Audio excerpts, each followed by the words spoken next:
Having the right fire extinguisher inside of your RV can be the difference between seconds to escape or disaster inside of your RV. Now let's get into fire extinguisher safety. And if you still have this little white fire extinguisher inside of your RV, you need to listen up. So the code changed in 2021. Before that, this was allowed to be put in RVs that did not have a motor in it, so no generator or motorhome. Typically travel trailers or fifth wheels had this one. If you had a motorhome or generator, you had the bigger one. Now, the code lists that all new RVs built after 2021 have to have the bigger extinguisher. Now let's get into what the ratings mean. This one is a 5 BC extinguisher. BC fires are small cooking fires or electrical fires. This one being a 1A 10 BC. The A portion of it is also wood or paper fires, so this one could put out more types of fires and larger fires because it's rated 10 versus the 5. A lot of people get these confused where they think the 5 or 10 is pounds. This one being a 10 BC is only 2.5 pounds. Now over here, we have some different extinguishers. This big guy is actually a 5-pound extinguisher. So you can see this is much bigger than RVs normally come with. So with this one here, this is a 5 BC. 5 is good for 5 square feet of fire. Up to this one, the 1A 10 BC. The 1A portion is 1.25 gallons of water equivalent. And a 10 is 10 square feet of fire. This one here is also a 10 BC, but it's a 2A, so it has more water equivalent. And this guy over here is a 40 BC, so this one is good for 40 square feet of fire. You can put any of these inside of your RV as long as you are bigger than a 1A 10 BC to meet the NFPA 1192 code. But what you really need to think about is how much time you need to get out the door. Because any of these extinguishers are not going to put out an RV fire because RVs burn very, very quickly. So this is for your safety to escape out the door, and the fire department will have to take care of the rest. And the other thing people don't realize is you could have more than one inside of your RV.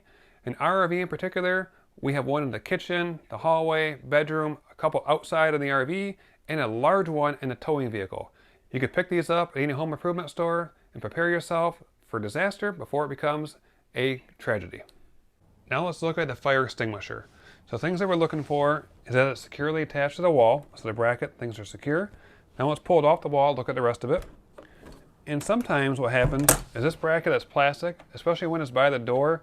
This will break and people put a zip tie around it to secure it when they're driving down the road. But what happens is when they need to use a fire extinguisher, you can't remove the zip tie very easily. So what you want to do is replace the bracket. Now in reality, you probably have to replace the whole fire extinguisher because finding just a bracket is a pretty impossible task. Now once we've inspected the bracket, let's look at the extinguisher itself. So we're looking at the mechanics of it. Nothing is bent or damaged on it. This little tag should be holding the pin in place. The pin goes through the handle, so when you need to use it, you'll pop this out and squeeze the handle and everything comes out of this end of the extinguisher. So making sure things are ready to use it when you need to. When you look at the gauge of it, make sure it's in the green. And another thing you want to do, not necessarily every month, but once a year, we would do this in our extinguishers, is you take them off the bracket and you flip them over and you tap the bottom of them a couple times. That makes sure all the powder in it is loose and ready to come out when you need it. What can happen when you're driving down the road, these can vibrate and compact all that powder in the bottom. So over time, if you make sure things are loosened up and everything is free inside of it, it's going to work when you want to. Now let's look at a label on here. So on the label, you'll see the weight ratings on one side. And the other side of the label, you'll see the classification. So this one is the 1-A 10-BC. So that is a rating for it. So anything on there in the 1A 10 BC or larger is the equivalent that meets the NFPA 1192 code that you want to have inside of your RV. If you have an older extinguisher, that 5 BC, you can take that guy, throw it out, replace it with one of these or a larger one if you want to. Now, make sure you put this on your regular maintenance list. Check into your fire extinguisher. If you want to see the list that we made when living full-time inside of our RV, we'll put a link in the description below.